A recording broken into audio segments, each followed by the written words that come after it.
Julia Siracusa and Philip Siracusa. We are broadcasting live from the International Public Radio and the United Paranormal Radio Network on 105.3 FM from New Orleans. This evening's show is fully sponsored by Carnation, so we want to thank them for their sponsorship. We love them. You will have to do a few things in order to participate. Go over to the YouTube channel, UFO Paranormal or International Public Radio. You can also go into all of the Facebook stations, UFO Paranormal Radio Network, UFO Undercover with Joe Montaldo, News on the Flip Side, also Twitch, SoundCloud, and Podbeam. Also go over to our group, Horsefly Chronicles Radio, and join our group if you haven't already. And if you have any questions for our guests, please ask. So tonight, I want to welcome our guest, Jason Bradford, to the show. He's an actor, writer, and producer. Jason grew up surrounded by horror. He loved to write early on and always wrote short stories as a way to entertain himself as a teenager. He's also been able to see dead people since he was about 10 years old. After a serious head trauma, he can read the past, sometimes the future as well, with the abilities of a sensitive. He also has a 23-year-old daughter who's also a sensitive. When they are together, both of their abilities intensify. So let's please welcome Jason to the show. Welcome. Yay. Thank you. Thank you for having me here. Thank you so much for joining us. Sorry for the confusion tonight, everybody. So Jason, take us to the beginning of your career. Like, what got you into producing and acting and directing? Well, actually, I have a producer on my IMDb credit, but I haven't actually done any actual producer stuff, just other than supporting them through their Indiegogo campaign. But I do see myself more of a production assistant. I have done that. I've worked on set for 13 Fanboy. For Golden Tooth, there's another short film called Golden Tooth that I've worked on. I do a lot of graphic designing, public relations. I've been director of public relations, stuff like that. I worked on set as an extra a few times. I think the first time I did that was probably about 20 years ago, and it's been a few times since then. So, okay. So tell us a little bit about 13 Fanboy. So that the movie's about to hit theaters in like a few days. Friday. All over the world. What was your role in the film? Well, like I said, I see myself first and primarily as a production assistant, because that was the whole reason that I was there, and I got to do a lot of really great things and met a lot of cool icons that I grew up with. My role in the movie, I'm actually in two different scenes. I'll actually be billed in the credits as Jason Voorhees, so I get to be. I play Jason Voorhees, which is really cool. Oh, wow. It's not a speaking role, but it is. You may know me. I'll have a knockoff mask on that I actually painted myself. And then the actual role that I went to film outside of being the production assistant was a security guard named Troy that doesn't fare too well when he gets in the way of one of the Friday 13th cast members that the killer has targeted. Wow. So it was exciting. It was fun. It was messy. Yeah, and how was it working with all those famous people? So you got Dee Wallace, Corey Feldman.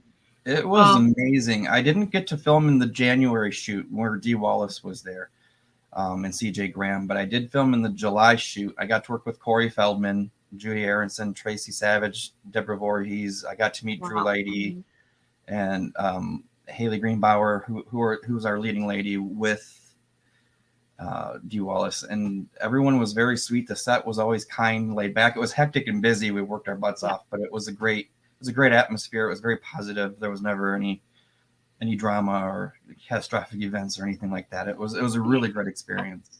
Whether we started at 4:00 in the morning or 4:00 in the afternoon, it was always starting the morning or the shift. I say shift because I weren't starting the shoot. We would start the shoot with like a hug. Deborah Voorhees, the director, would always start on a positive note, and then we would just go from there. So it was a great experience. Wow. Yeah. We had her on a few weeks ago. Yeah. Yeah. So what can people get out of it? Watching the movie, and what's different about it than the other ones that were out there? Like, give us Well, some takeaways. It's definitely it's set in real time, even though it is kind of a hyphen version, a fictionalized real time, if you will, of these cast members from the Friday the 13th franchise, and they're being stalked by a over adoring fan who doesn't realize that there's a difference between make believe and reality, and he sets his sight on them and goes after them to dispatch them in very unique and interesting ways. There's some very awesome kill scenes in this movie that I personally have not seen in a horror film. There was one specifically where we were wiping blood off of a college ceiling after we finished shooting because it was let's just say it was a very overactive air compressor. it was a moment of movie magic, and it made the final cut of the film. So it's really, really intense. It's really great. It's a great thriller. It's a mystery. It's not just a slasher. It has the elements, but it's a great hybrid of a lot of different genres. Yeah, I'm sorry, we just I feel like my face is really close. Hi, I'm Jason. I feel like I'm right there with you, but no, it's a great film. I can't wait to see it on the big screen. Actually, you sound really clear, and okay, it's a good picture. So playing Jason, wow, that's impressive. Yeah. Well, it's going to be Jason with a Y, so it's not technically Jason Voorhees. It's JYS1 Voorhees. So it's actually the name of one of the producers of the film that I'll get to play as a cast member name too. So that was pretty cool when I found out that I'd be credited as Jason Voorhees in the convention scene. Yeah. Yep. Now take us back to the beginning. You know, about childhood. Yeah. I find that interesting. And, you know, you had said that people are going to hear things they never heard about you. So you had a head trauma. You could see spirits. Let's talk about it. Okay. When I was 10 years old, being the overzealous kid that I was, I would climb trees. I would climb buildings, houses, barns. If it was something that I shouldn't be on, I would be on it. So there's a high school that I lived right across the street from, and my friends and I would often go over there and climb onto the roof of the high school. And we would just walk around up there and, you know, do things we shouldn't do. Sometimes we'd even break into the high school so that we could swing on the rope across the gym floor and over it.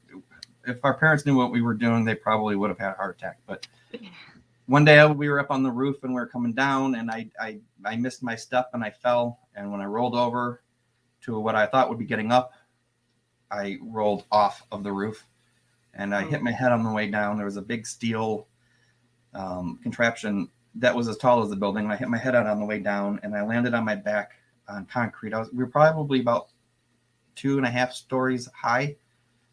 And I remember laying on the ground, watching the sky and the clouds and just laying there. And I didn't have any pain. I was very comfortable.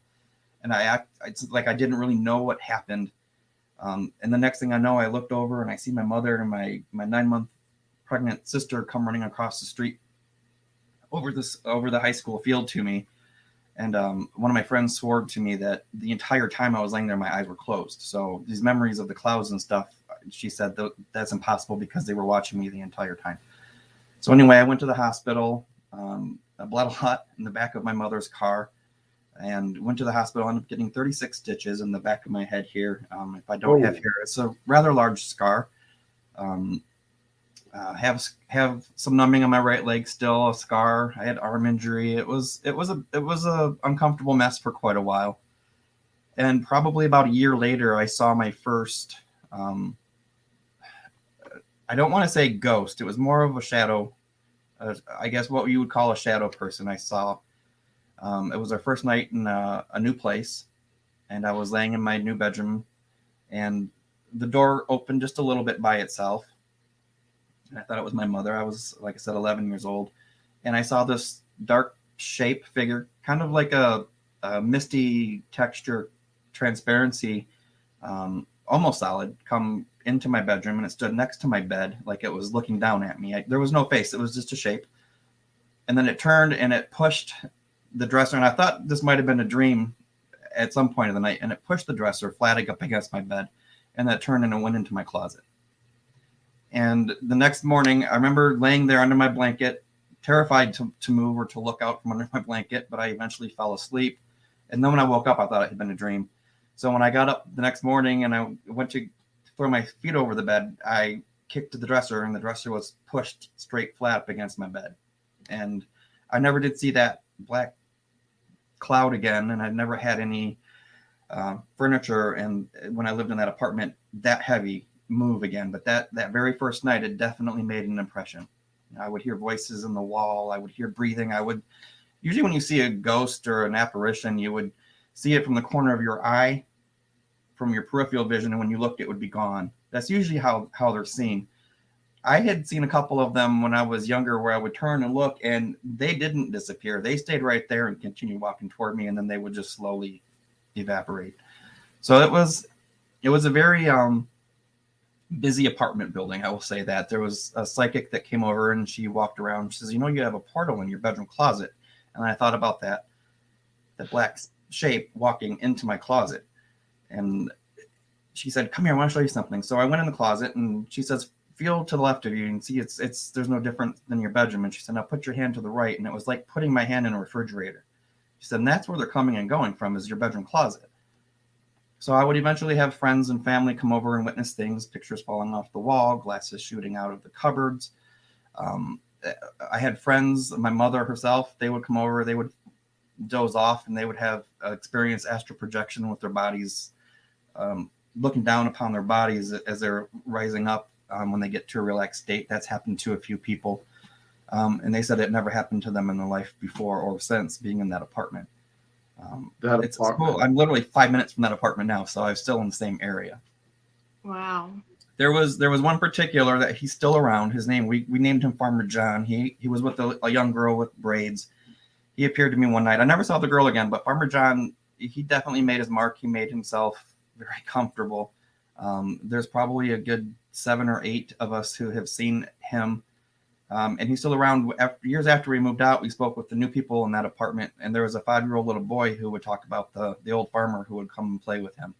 And the mom would hear noises in her kid's bedroom at night, and when she'd go in there, he said, "Oh, I'm just playing with my friend Farmer John," and he would eventually show himself to her.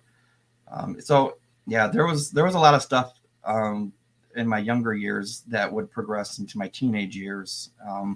And it would just go from there, it spiral from there. It was like certain things would grow and get stronger. Other things would diminish just a little bit as I got a little bit older. But the apartment in Wayne, Michigan is definitely a good place to go if you want to be scared. It's interesting. You're saying a lot of things. Mm-hmm. Okay, so you describe the shadow person, no face, which is like what we hear, and it was a human spirit. Is that what you're thinking? Is it a what? Human spirit. Human. Or unnatural, meaning I would say more unnatural. I didn't get the sense of anything human about it. Like I said, I would see some apparitions appear that were definitely human form, like the woman who I turned and I saw her continue walking toward me. I can tell you now she was thin, probably in her 30s, had on a gray suit, brown hair, so she was definitely human. There was no mistaking that. The brown shadow or the black shadow from the very first night that I lived there, I absolutely had no realizations of any human vibes from that thing, whatever it was. And like I said, I'd never seen that again. You never seen that again, and you said misty, which we hear a lot. Have you ever been on or done a paranormal investigation, just for curiosity? I have not, outside of a couple of friends that I have who are claim to be psychic, which I don't doubt at all. One was a Wiccan, and she would say that she was so in tune with Mother Earth that she could see and pick up things. One way I like to describe a spirit is that they're all around us. They're just a certain color that not everybody can see. Some people can see the color and some people can't see the color. I think it just depends on maybe something that happened to you in the past that may have awakened your ability to see it, whether it be a trauma. Maybe it was somebody who passed away that was so strong in their life force making themselves known to you. Maybe that opened up something for you. Or maybe you're you're born that way. For me, it was, I believe, the head trauma, because that happened just before I started seeing these. You hear a lot of people who are in an accident, and then shortly after they can see these things. That works. I hear about that a lot when people have near-death experiences and they come back and have abilities, and they can see. And the shadow person is the most common one. And I always ask the question: is it natural or unnatural? You know, and there's a big question mark to that. But the abilities on the other side is like, well, you came to my side, so now we can show you somewhat what we exist, and within the physical realm as much as the spiritual realm. And you know, it is interesting. I mean, look, we live in a haunted house. We've been haunted since day one. And it's interesting. The shadow is always the one that appears. We see it as dark, but it could be something. It could be light. It's just we're perceiving it through the eye, through the mind, right? Maybe a slight movement off to the side. Yeah. You also had mentioned about your daughter. Your abilities get stronger. Let's get into that.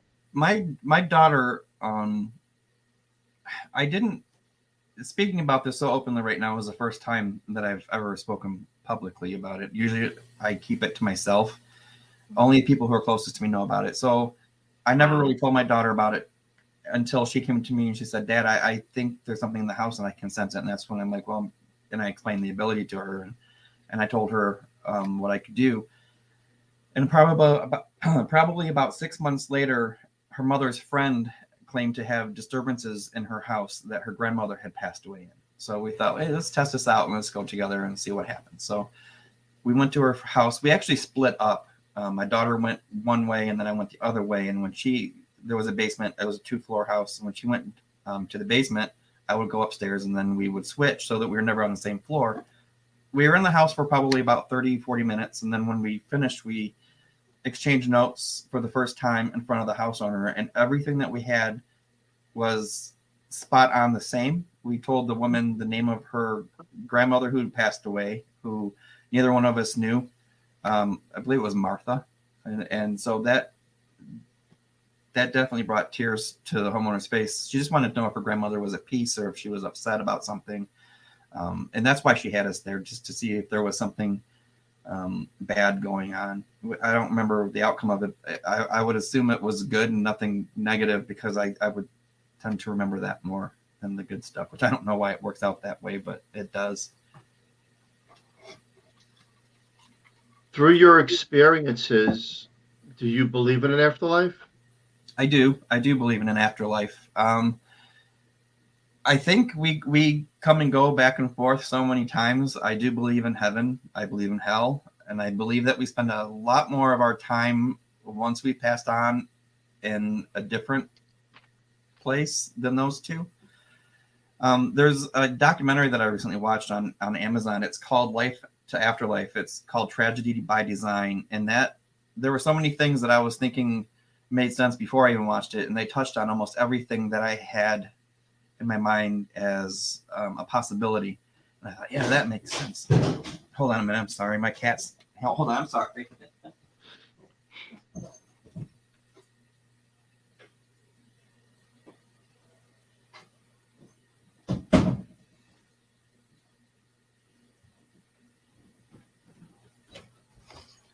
Okay, that's freaky. There's no cat or animal. It's up in my bathroom. Anyway, so, I'm sorry. Go ahead. So what was I saying? So I believe I've seen that Tragedy by Design. I actually watched that. A lot of stuff that made sense to me. It did. Like they suggest that you spend some time in the afterlife designing and planning out your life and the events and the people that you're going to be with. And they say that reincarnation actually only happens 50 to 75 years after you pass away, so that you can kind of like be recycled with the same people over and over again. Like it might be your mother in one life, your aunt in another, your boss in the third, but you're always connected in some kind of a relationship with the same people.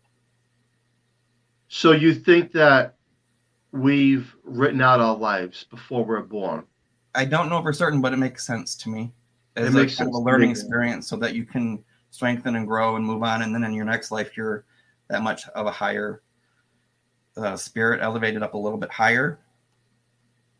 Higher vibration. Yeah, I've heard of that. Yes, vibration. That's definitely. You know, I believe that as well. And I also believe in reincarnation because, you know, when I was young, like teenagers, I had so many experiences with deja vu. And I've been here. I know I have been here. You could feel it. Yes. And then party's like, well, you couldn't have been. And the other part is, no, it's a fact. You've been here. And I think that's a part of the placement energy of us that we were there. Mm-hmm. Yeah. And we come in soul groups. Like you said, we're with the same soul groups that we came into this life. Yeah. And they say in that documentary, they touch on that a little bit. And they say that if you're experiencing deja vu, it may be something that you planned before you were born and you're planning this moment. And that's why it's like a memory, because technically it really is. It's just you weren't alive yet when you pictured this or experienced this. It was in a planning stage. That this moment that you're remembering was something that you planned before you were born. You know, this is fascinating.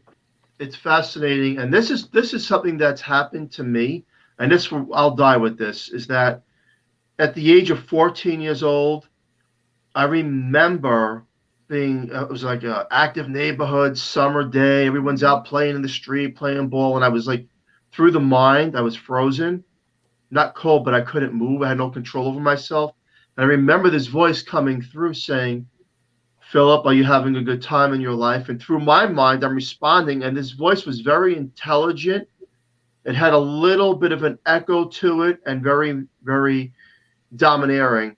And I said, yes. And the voice is good because this is where you will wind up when your life journey is complete. Mm-hmm. And I took away from that, as bizarre as this may sound, is that when it's my time to cross over in this lifetime, I go right back into the shoes of that 14-year-old, just in a different realm. And I do it over again for whatever mistakes I've made. I have to redo it, but I don't know that I'm redoing it. And I think that that's where some of this deja vu comes from. He's letting me know, hey, you have to redo this, but you start from this again. And it's the same people, same parents, same friends, same family. Isn't that like wild and out there? But it's I've spoken to so many people, and it's one of those things, like, it kind of makes sense. If you don't complete the journey that you've written out for this lifetime the way you wanted it to, or the way it should have been, there's life lessons to be learned on a different realm. You got to do the same thing all over again. Right. And there's also, maybe that ties in also to the wormhole theory too, where there's, for every minute of your life in the universe somewhere, it's happening to another version of you. And wouldn't it be wild if you were somehow connected on some super minute level that you could remember because you had just done it 3 minutes ago on a different plane or in a different dimension. And, you know, like, you're thinking, should I go to work today? Should I call off? I'm not feeling well. Well, you make this choice to stay home in bed while you on the other dimension is the one that goes to work and lives a whole different version of your life based off of that one decision. But eventually you come back together. And maybe that moment you come back together is you reconnecting into the time where, you know, or maybe you don't come back together. Maybe the decision to go to work and you get into a car accident on your way to work, where the one who stayed home in bed is still alive. There's so many different possibilities. It's really far out there when you think about it, how crazy it can be, and all these different possibilities and all these different places and times that and dimensions and in-betweens, heaven and hell, that you think of. It's like, we know Earth, we know this world, but what if beyond the galaxy, beyond the dark matter, there is something that controls more than our own decisions? It's wow. It's interesting, and isn't it wild? It's wild. It's fascinating. It makes you think. And you know, as my wife and I were paranormal investigators, you know, because we live in a haunted house, and we tried with many teams around the world to communicate with the other side. And look, we asked them, what's it like on that side? Yeah. And you know, one of the most intelligent responses was that you don't exist because you do. And what I took from that is that everything that we do, we manifest through the consciousness, and there is no death. We perceive the word, we made it up, but we always go on because we always were. This is the way the spirit now, through spirit sessions, has come back and said that we've always been here. We've always existed through different lifetimes, but we make ourselves physically exist, is what they're trying to say. Yeah. Make ourselves solid, but they say that through the most intelligence of life, we don't really exist the way you think we do. Things aren't things aren't solid. Yeah. We make them solid through the conscious mind. And that, again, that's out there. But this is what comes back from the other side. It's like we've always been. So there's that coexistence between us and the afterlife. You know, Right. A lot of different cultures around the world have the belief that there is no death. Yeah. Death does not exist. Right. And it's just your human body is left behind while your I want to say spirit, because that's probably the most common word used for it, transcends and goes on. Where it goes afterwards, that's the mystery. That's the thing that we don't know 100%. Now, like you said, there are some people who say there may be people who remember bits and pieces of it. Maybe they've experienced it. My sister passed away May of last year, and in November of last year, I had a dream that was not really a dream, and I knew it wasn't really a dream when I had woken up from it. She came to me, she took me, and this is what I very firmly believe. She took me to heaven. What we would conceive in our human minds as heaven, and she showed me how the spirits of the deceased watch over those that are still living that they knew in their lifetime. And when she showed me this, we were in this room.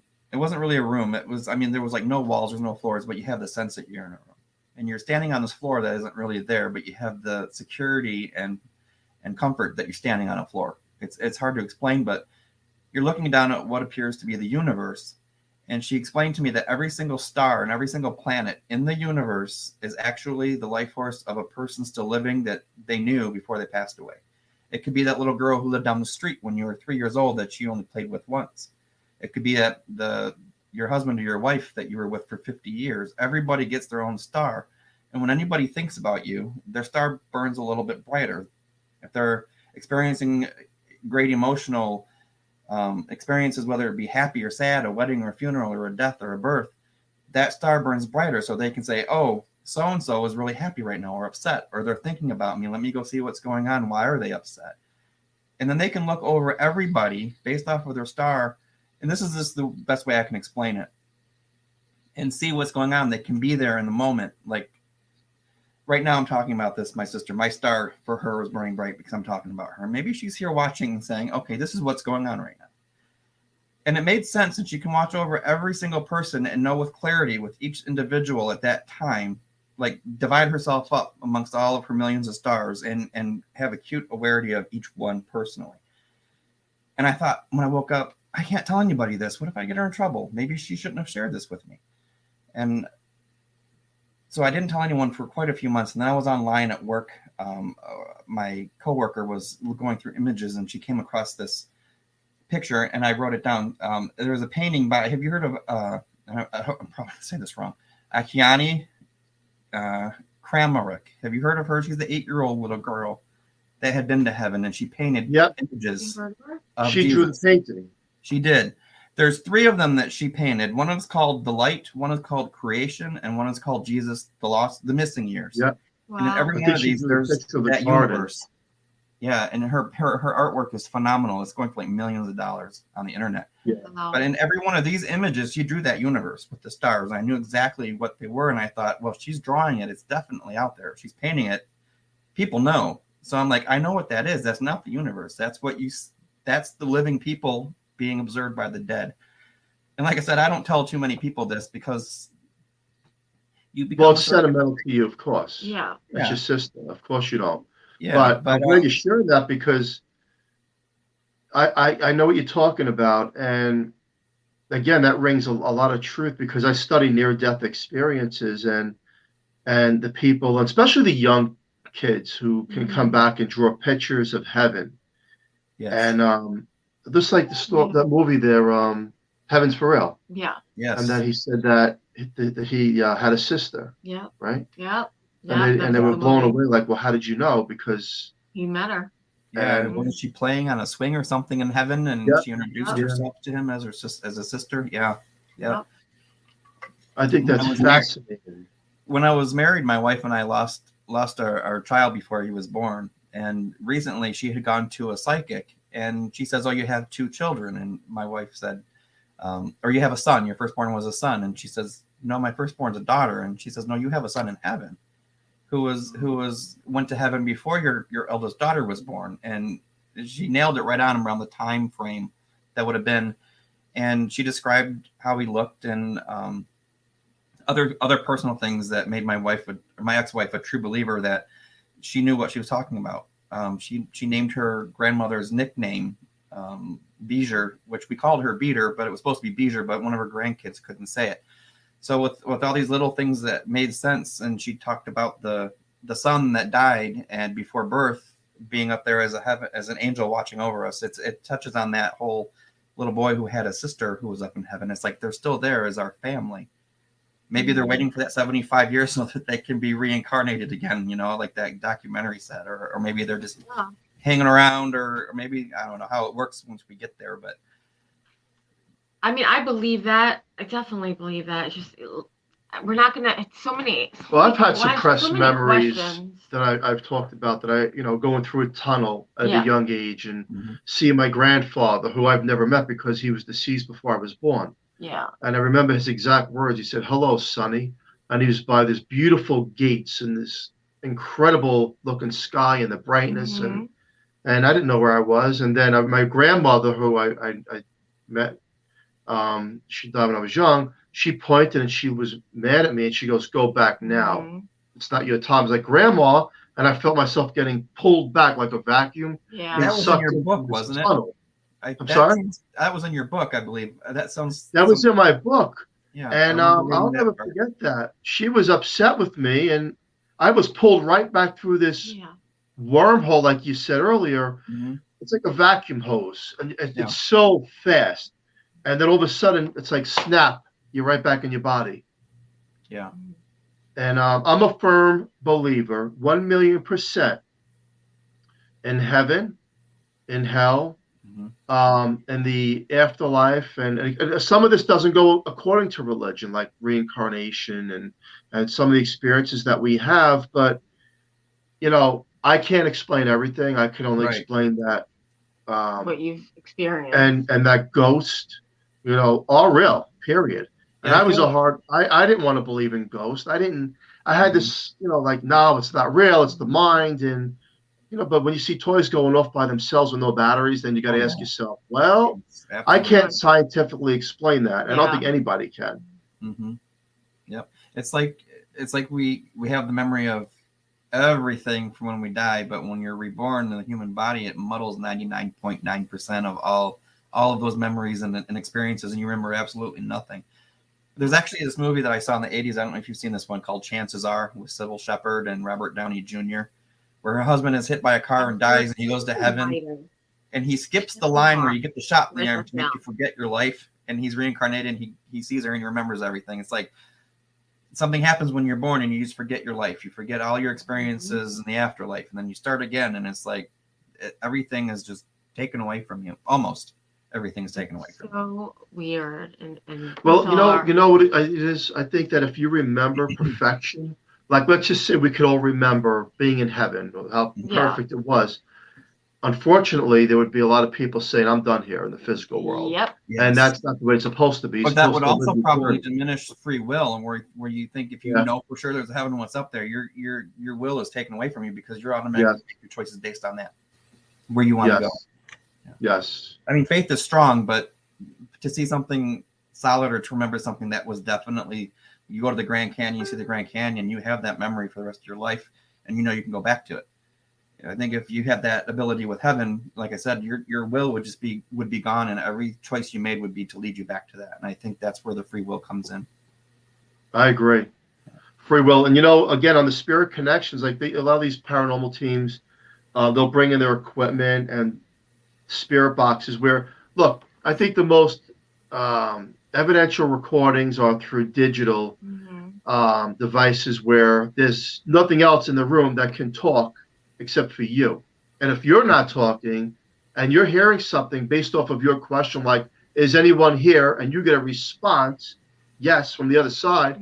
Well, you can't debunk it because it's coming from somewhere and it's intelligent. So it's the here and it's the now, which means they're here as well. Like you said earlier in the show as well, that there's spirits all around us. I firmly believe that people, loved ones watch over us, and it's free will. It's up to us because we do ask the spirits, why aren't you on the other side completely? Like, why aren't, and it's free will. It's the will of the soul that can, I guess maybe their part of the mission is to watch over loved ones and make sure they're okay on this journey. Right. Yeah. Because there is no time on the other side. We make up time. Right. So when we see 1 hour, 1 day, 1 year, that doesn't exist on the other side. Exactly. Yes. What passes here 50 years may only be a few minutes over there. What you said is it's to be able to see these things, a conscious decision, a free will, and on how you deal with it. You experience it as a bad thing or a good thing. And it depends. Is it scary? Is it not scary? Do you try and sage your house to clean it, or do you just live with the fact knowing that you have something in your house that may or may not be benign? Hopefully not. I just bought a house in January, and we would see movements from the corner of our eyes. Closets, cupboards would open. Even the ones up on top would open and close. We thought the cats were doing it, and maybe sometimes they were. I don't know how they would open the top cupboards, but we have seen movement in specific areas of the house. I reached out to it was just one owner before we bought it. We reached out to his family, and they confirmed he died in the house, even at a few days before they found him. And when my daughter came over, I didn't tell her anything. She was looking around the house, and she went down into the basement, and she came up and she says, "Dad, there's a guy in your basement who hasn't moved on." And she described his physical appearance to me, and we went online and we looked up I didn't even know his name at the time. We had to get in touch with his family to find out his name because his son took over the house and sold it under his name. We knew his last name, but we didn't know his first name. So we reached out to the family, got the information, and we looked him up, and it was the guy that my daughter described. So he is still here. His making himself known with his little activities is very few and far between. I think he's just stopping by once in a while to make sure we're taking care of the house with the yard that he loved more than anything. So I think that's his connection. So, and yes, we are taking care of his yard. Oh, they get like that. I agree. I definitely believe in that as well. I remember one house we went to go look at in Wingate, Pennsylvania, and the guy died. It was the house we really wanted to years ago. I remember that. And I remember feeling a presence of a man there because everything was the way he wanted it. Yep. The real estate said. It was the way he designed it. Remember the jacuzzi, the hot tub in the basement? Yes. Which, how did you even get it in the basement to begin with? I don't know. That was really weird. So I think that he's right that, they do, but they watch over they get sometimes what they, it's their blood, money, and tears and everything they've put into that property. And they get upset too when there's remodeling. Remodeling, yeah. Okay. Oh, yeah. You know what? We left we repainted the bedroom and one bathroom, but the rest of the house exactly as when we moved in. And we have an orange wall, a green wall. It's like it's a 70s explosion, but we left it, at least for now. And again, he lived here for 20 years. It was him and his wife. His wife got sick when they lived here, and this was the last place she lived. She passed away while they still lived here. She died in the hospital, but so he's got all those memories of them happy and healthy here in the house. Was the last place they were together. So that's another connecting purpose, reason, whatever you want to call it, that he has with the house. And I believe that's another reason why I haven't sensed her. Not saying she's not checking in from time to time, but I haven't sensed her at all. But I did confirm with the family that she did pass away in the hospital, so that also may have something to do with it. So he died right by our back patio door. So every time we let the dogs out, I think, oh, let's not stand right here. I don't want to you know. It's Yeah, a little right? eerie. It's a little eerie knowing where they were actually found. Yeah. Interesting. Yeah. Yes. Um, I want to talk about you have some gifts. yeah, let's don't talk you? about those gifts. You have Yes. some gifts that I read in your bio. So, if I'm correct, you have the ability to read the past, sometimes the future, by touching intimate objects associated with them, or something like that. Yes. Am I right? You are. When I was a teenager, I read up on all these different psychic abilities, like automatic writing and medium and sensitivities and sensitives and stuff like that. And there was one that caught my attention, and I thought, let me try this. It's called psychometry, and it's where somebody will hold an object of very, very personal, a ring, a hairbrush, something that's used every day, something sentimental, something that may be valuable to the family, sentimental wise. You hold this object, and I guess the key to it is you have to clear your mind before you do it. You don't want any images. You don't want any backstory. You don't talk to them about the history of the object. And you just, these images and places and faces and sometimes names and events will just come to your mind like a memory, I guess is the best way to describe it. And sometimes things that haven't happened yet will come to you. I held a chapstick with my cousin once, and I told her what her locker number was and what her friends looked like that she hung out with by her locker every day. And I told her there's going to be an accident in a green car. Don't get in a green car for at least 2 weeks. And on the 14th day after I told her that, her mother picked her up from school. She didn't go with her friends like she normally does, and there was a car accident. Nobody was hurt, but the back passenger seat was empty where she would have been sitting when they ran the red light, and that got smashed in really good. So that was the first time where I picked up something from the future, which that doesn't really happen that often. It's usually what's happened in the past. I found hidden objects that were placed by somebody who had passed away, and I'll give you the quick story on that. I held something of a coworker who had bought a house, and she said there was something bad in her basement. And I told her about the guy who committed suicide in her basement. He shot himself in the head, and she confirmed that. And she proved that was true. And I said, outside in the neighbor's garage, he hid something. There's a hole on the ground in the neighbor's garage. And if you go into this garage, there's a little spot on the ground underneath the shelf that he was able to reach his arm in and hide drugs. So she went out to the back with her neighbor, and they went in the garage, and they found the hole, and they went into the shelf, and they moved some stuff out, and there was a prescription bottle there that the neighbor had hid before he had killed himself, and it was prescription drugs, a narcotic of some kind. So stuff like that is I don't do it very often, because it's oh my God, you can do this here, read this, you become a circus freak. So you don't really do it very often. But you can like hold something like, oh, you got this purse at Christmas. Your daughter gave it to you as a Christmas gift, and you were sitting right here when this happened, and this is who was across from you, and it's stuff like that. You just have to keep an open mind when you hold something, and just go with what comes in your mind. Sometimes you're wrong. Sometimes you get nothing. But when you get something in it, and it's right on cue, and it's something powerful, it's effective to the person that you're reading it to. Well, that's amazing. Does a lot of people know about that? No, I don't. This is one of those things that I'm talking about publicly for the first time. People closest to me know about it. The people that I've read for know about it. Some coworkers. Wow. Well, a lot of people know about it now. I charge $20 a reading.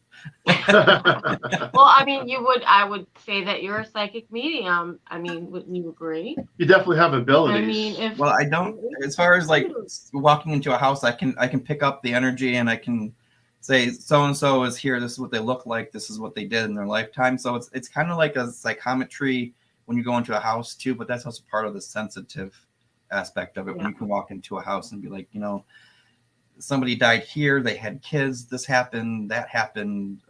I think it kind of ties in with that. But as far as like sitting down around a table and doing a seance like a medium and saying, we're here today to contact so-and-so, that is something that I would never be able to do, or that I could see myself being able to do, because I've never experienced that outside of a Ouija board. Yeah. So, Ouija board. Oh boy. Yeah. It's a big responsibility to like even try to, study to be a medium, and it's a big responsibility. Yes. It really is. Yeah. I think the Ouija board is one of the most, if you really know about a Ouija board, again, it's just a board, but it is one of the most scariest things that brings, you don't know what you're talking or who you're talking to. It definitely opens the door to something. Oh, yeah, I can tell you that firsthand. Sometimes that something may just latch on and you may have an attachment. Yes. And it's again, I had a lot of friends in New York who didn't believe it's all BS, no such thing, blah blah blah, blah blah blah. And I got to tell you that every time they would criticize the other side like it's fake, you're not real, and something would happen that wouldn't be so well for that person that I know. And there's coincidence, and then you got facts. I mean, and after a while, it's as if no, you better be careful the words you choose because they're listening, and when they do respond, it's based off of your attention. Yeah. And if you have a strong enough intention to communicate with that side, you're opening up Pandora's box. Exactly, and you better respect them. Absolutely. And that could be scary, very scary. Yeah, yes. Like you said, you don't know what you're getting. Yeah. And what is the Ouija board? It's just a board. Well, it's your intent that you're using. Yes. Yeah. While you're using that board. I mean, we can use anything to talk to. I've written the alphabet on a piece of paper and used a Coke bottle, a plastic bottle top, and we each put our finger on it, and it works. Exactly. So I think it's just your mind thinking it's going to work allows something to communicate through your believing that it's going to work, or even just trying it. Yeah, just trying it. And like you said, you could turn a glass upside down and spell out the alphabet and see where the glass goes based off the question and intention, and you'll get a response. Yes. If you have clear thoughts and there's nothing coming through, like you're not on your cell phone or watching TV and you're really trying to focus on the other side, you'll get some responses that are beyond intelligent and like, wait a second, you're watching me right now, right, and you're right here, and you could actually touch me and I can't feel you. Is that true? And they'll respond and say, Yeah. What about the flashlights? Do you like the flashlights? Yeah. Yes, I had a thing with flashlights. Did you ever try that? I have not tried that, but I have a friend who went to a cemetery and she did the flashlight. She'd ask it questions and it would flicker twice for no and once for yes. Flashlight. And she said it was spot on. She would ask questions and it would flicker just the right amount of times for a yes or no answer.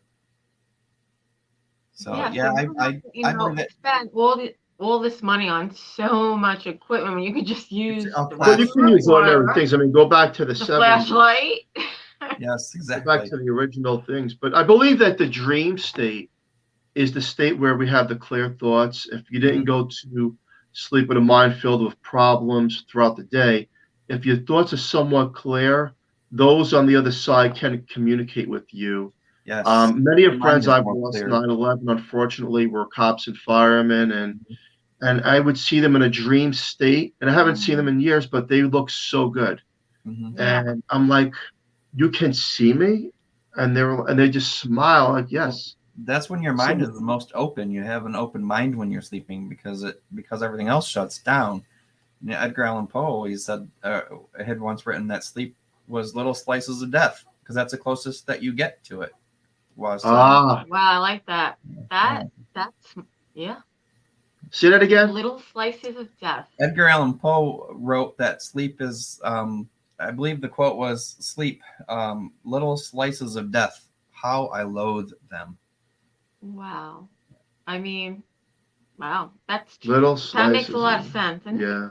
I never read that. It's like a free sample when you go to the store. Hey, you want to try this piece of chicken and buy some? It's like sleep is just like saying, here, get a free sample of death and see what you're in store for. Wow. Well, that's like people. You read these stories of people that were in comas for years, and when they would come out of the coma, they talk to them and they're like, but I could hear, I was still existing. And I've seen I've been with everybody on the other side who's crossed over. It's wild what the mind can do and where we go and all that stuff. Yeah. Yes. I have one more question.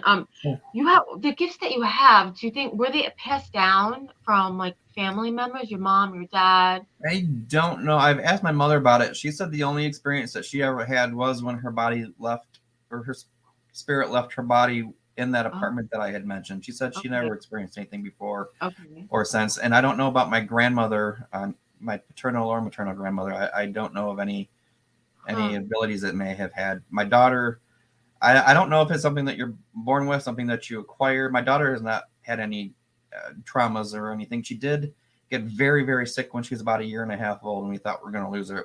It was scary. So she did get very sick when she was 1.5 years old. We had to do CPR on her, an ambulance came and all that stuff. So that may have been the event that may have triggered the ability in her.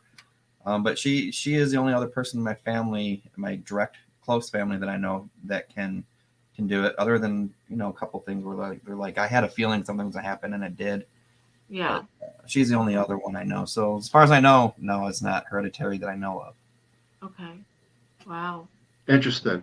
All right, so as we're rounding up the show, let's get into 13 Fanboy one more time. When can people see it? And Friday, where? October 22nd. It's on a lot of streaming platforms. It's on Amazon. Oh, I should have been more prepared for this one. It's on Amazon. It's a lot. It's on Vudu. You can pre-order it now. It's on Google Play. It's on a Cox platform.